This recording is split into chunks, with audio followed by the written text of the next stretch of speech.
where in Africa they talk about East, West, Southern, Portuguese-speaking, French-speaking, English-speaking. I cannot identify immediately. And I'm not saying it as a negative. I'm saying it in terms of, within the context of my work, making a difference.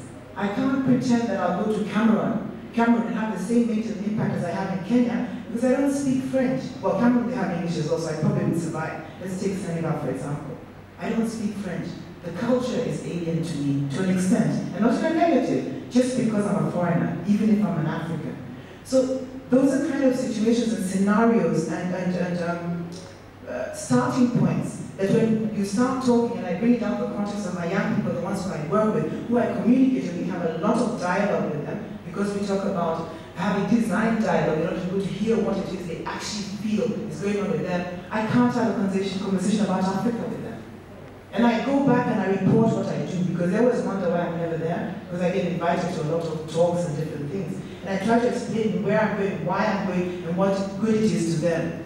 And when I talk in the context of Africa, I alienate them very often. I'm sorry to be telling you all this, but it's the truth.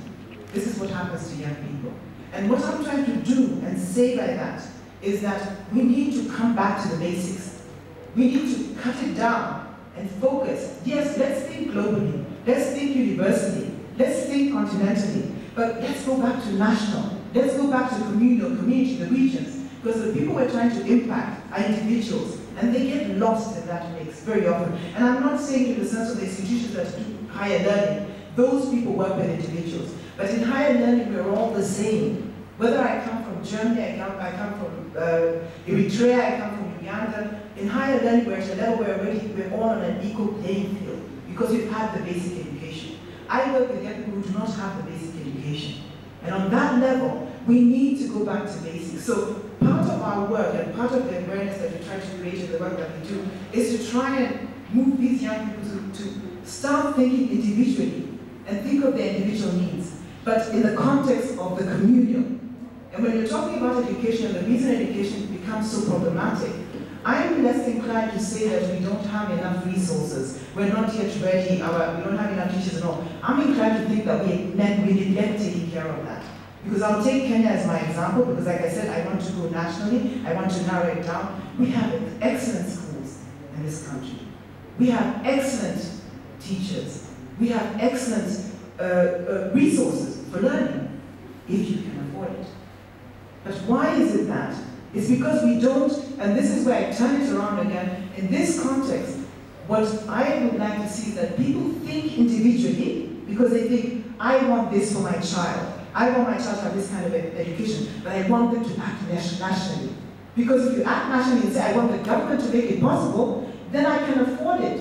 Then I'm not paying $1 million shillings to take my child to Brook House. I can then take my child to Kilimani Primary School down the road and afford it and know the child is getting a good education. And I can use the rest of the money for health, for shelter, for all the other things these children know. So we make education holistic. So in that context, I think, even in talking about economic growth, in talking about sustainability, you cannot not bring it down to the basics and say, in order to be able to achieve this sustainable economic growth, the requirement is that we start thinking, we narrow down our thinking, so that we don't close our eyes to what's happening in our backyards. And that's what we're doing very often. If you look in your own communities, there's a lot of poverty. There's a lot that's going on, but we don't see it because it's so easy. We can say, well, let's talk about Africa. Let's sort out Africa.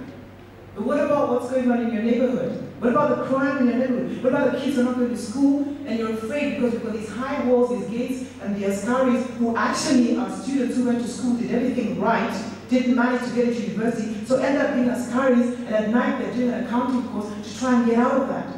Most of our Askaris, our security people, are people who do not want to be security people. They're trying to get out and get a real job. I know quite a few of them because we work with them. So for me, we really, in trying to understand what it is that has to happen around security, around education, when you're talking about young people, we have to come down to their level. And we have to deliver, you know. And we have to live on a level where I was actually thinking, I was going to say, oh, let me give you an example of a great country. Everybody can use them now. Rwanda's doing really, really well. They just got a prize through the World Economic Forum for competitive, you know, they're competitive in a survey around how they're doing economically. They're doing everything right. And then when I listed all of the things that they're doing right and why they're getting there, one of the things was that they've become very aware of how important education is and about educating their young people. And one of the things that's happening there, ironically, is that they're doing so well, they're moving faster than themselves, so they have to bring in foreigners to come and do the work because their own people can't do it. But on the list of all the things that need to be happening, responsible governance, zero tolerance for corruption, innovation, well-developed financial markets, functioning institutions, labor market efficiency, awareness of the importance of education, secure environments, they've got that. They're working on that. They're ticking all the right boxes.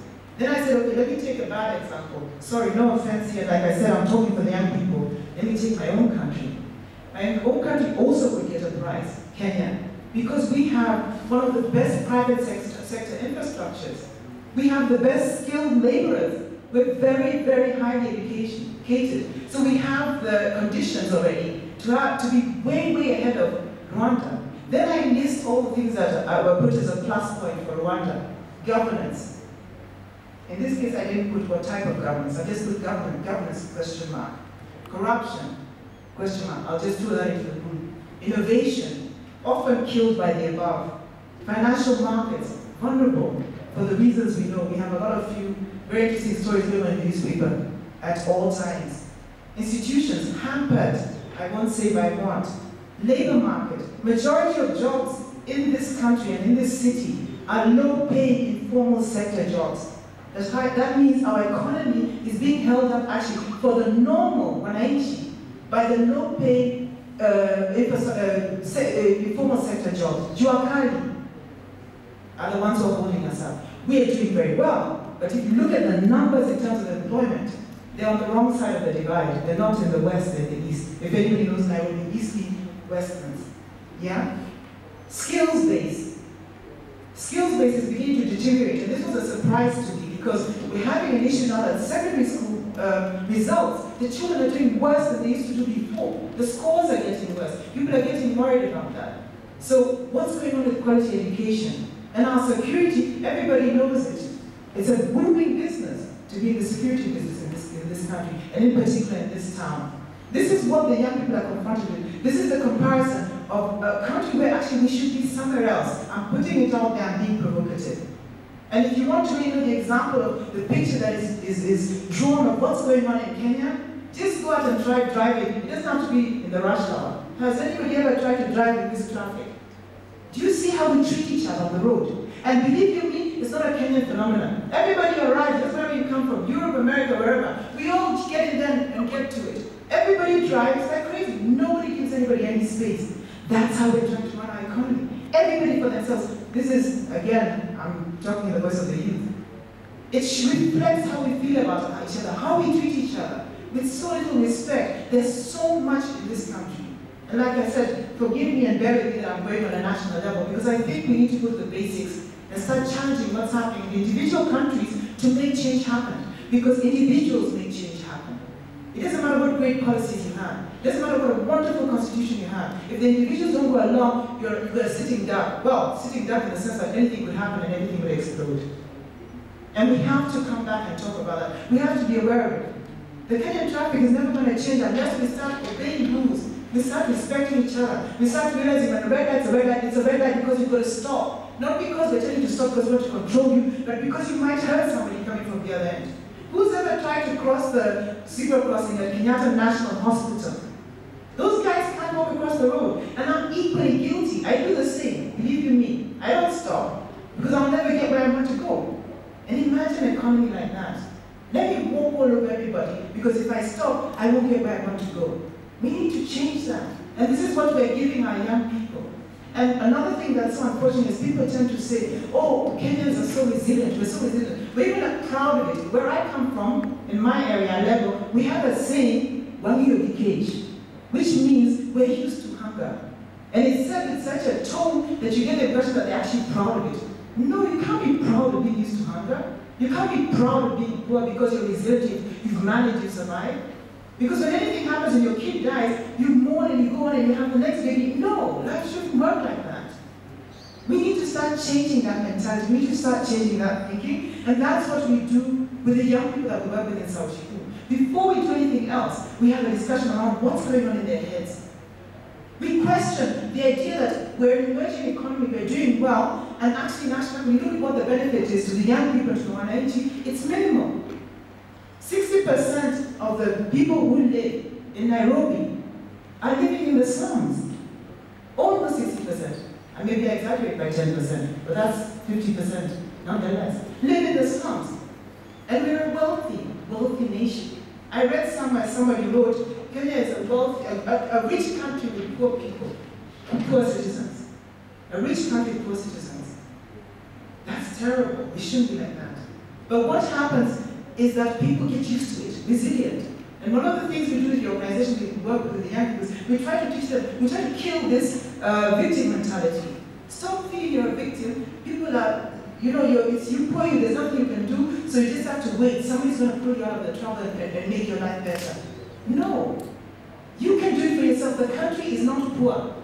You may be poor, but the country is not poor. And the wealth of our country is not just seen through the many buildings that are being built, the beautiful big cars that are being driven, the beautiful homes that are being built all over the place. There's also the resources that we have. There's the potential of the country, which we try to tell the young people they need to start looking at what resources they have. Again, I'll take an example of where I am working. In the region I'm working, we have families who have 25 acres of land, they are tilling 1 acre, and they're hungry and poor and are waiting to be subsidized by the city.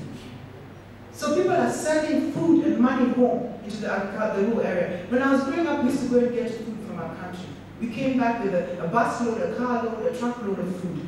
Nowadays, the food is being imported into the area where I work. Trucks are coming in bins, and the land is just sitting there. Does that make sense? Is that what we're telling young people they should be doing? We need to teach them something different. That's their security. When you're talking food security, you're talking that. You're talking about telling young people, no, get off and get on with it. You have resources. And that's what needs to happen. Another thing is they need to challenge the status quo. No situation is permanent. It doesn't matter what situation it is. And in history, we've seen it over and over again. No situation is permanent. It's the people, it's the individuals who make that difference. So we need to tell young people, you can change that.